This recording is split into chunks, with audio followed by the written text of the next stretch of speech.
Chapter 5. The Digital Ghost. The house had transformed into a whirlwind of frantic, silent activity. Suitcases lay open on their bed like hungry mouths, Sarah stuffing them with a grim efficiency. Jeans, sweaters, socks, toiletries, the mundane artifacts of a life they were about to abandon. Her movements were sharp, jerky, a physical manifestation of the terror that had propelled them into action. Every so often, she would pause, listening, her hand instinctively going to the small of her back where the iron poker was now tucked into the waistband of her jeans. Liam, however, was not packing. He sat at his desk in the office, the room that was now the epicenter of their nightmare. The bloodstain on the carpet was a dark, accusatory eye staring up at him. He ignored it. He ignored Sarah's increasingly tense calls from the bedroom. "Liam, we need to go. The car is half packed." 5 more minutes, he'd call back, his voice strained. "I just need 5 more minutes." He wasn't procrastinating. He was fighting. This was the only way he knew how. His hands flew across the keyboard, his face illuminated by the cold blue light of the monitor. He was diving headfirst into the digital abyss, the vast, churning ocean of the internet, searching for a single drop of truth. His search terms were a litany of madness. Tall, pale creature in woods, faceless monster forest, creature that erases memory. The results were a deluge of digital noise.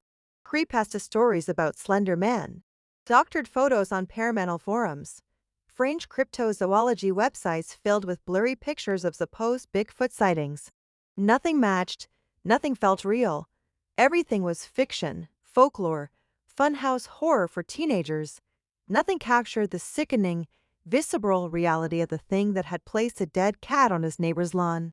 "I'm not crazy," he muttered to himself, the words a desperate mantra against the tide of useless information. He remembered the feel of the memory detonating in his skull, the violation of that unseen gaze in the forest, the coppery scent of blood that now clung to everything. It was real. Someone else, somewhere, must have seen it. He changed tactics. He started thinking like a photographer. Photo subject causes memory loss. Digital image corruption supernatural. On-camera flash creature reaction. He dug deeper, past the first 10 pages of search results, into the dusty, forgotten corners of the web.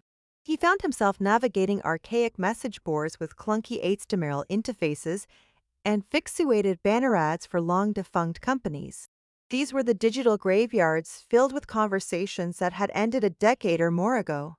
He was about to give up, his eyes burning with fatigue and screen blur, when he saw it. A thread title on a forum called Anomalous Optics and Fringe Photogamy. The thread was titled simply, "A Counter, Need Advice." The post was dated 15 years ago, October the 12th, 2008. His heart gave a painful lurch. He clicked the page, loaded slowly. The text was stark against a dark gray background. When to? Photo negative Eventi 9. Subject, "A counter, Need Advice." I don't know if anyone will believe this.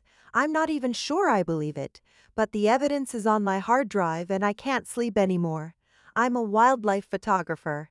A few weeks ago, I was on assignment in rural Maine, trying to get shots of a great horned owl. I was out late using a hide. I caught some movement and thought it was a buck. It was not. It was tall, maybe 7 feet. Pale skin, like a cavefish. No hair, long arms, it was just standing there. The worst part was its face. There wasn't one, just a smooth, blank surface. I know how that sounds. I should have run. Instead, I raised my camera and took a picture. The flash went off. The thing reacted. It made this hissing sound and its neck swelled up. It looked like it was in pain. I took another shot and it recoiled, knolting back into the trees. I packed up and ran for my life. But here's the problem. The next day, I couldn't remember it clearly. It was like a dream, fuzzy and indistinct. If I didn't have the photos, I think I'd hallucinated the whole thing. It's like it erases itself from your mind. It doesn't just hide. It scrapes the memory of seeing it right out of your head. I don't know what else to call it. It's like a flicker in the corner of your eye, a glimmer in the dark. So that's what I'll call it, the glimmer. Liam stopped breathing. His blood ran cold. Maine, pale, faceless, the flash, Every detail was a perfect, horrifying match. He wasn't alone. He wasn't crazy. A wave of dizzying relief washed over him, immediately followed by a tsunami of absolute terror as he read on. The real problem, the reason I'm writing this, is the photograph. I think looking at the photos is what keeps the memory intact. But I think it does something else too. Strange things have been happening. Dead animals on my porch, tapping on my windows at night. I think it knows where I am. I think taking its picture is like branding it. It hurts it somehow, and it creates a bond. An inescapable imprint. It's hunting me. I look at the picture, and I feel like it's looking back. The breath he was holding escaped in a ragged gasp. An imprint. A bond. The word echoed in the silent room. A final, damning judgment. His hope of simply running, of putting distance between his family and the horror, shattered into a million pieces. They weren't just fleeing a monster, they were the monster's anchor. They were dragging the curse along with them. Sari appeared in the doorway, a full duffel bag slung over her shoulder. Liam, that's it. We are leaving right now. Whatever you're doing can wait. He couldn't speak. He could only look at her, at the bag she carried, at the desperate false hope of escape in her eyes. His gaze dropped back to the screen, a morbid curiosity compelling him to see the end of the thread. He scrolled down past the few replies, skepticism, accusations of it being a hoax, one user asking for the photo. He looked at the original poster's user profile. When to? Photo negative Eventi 9. Member since June 2007.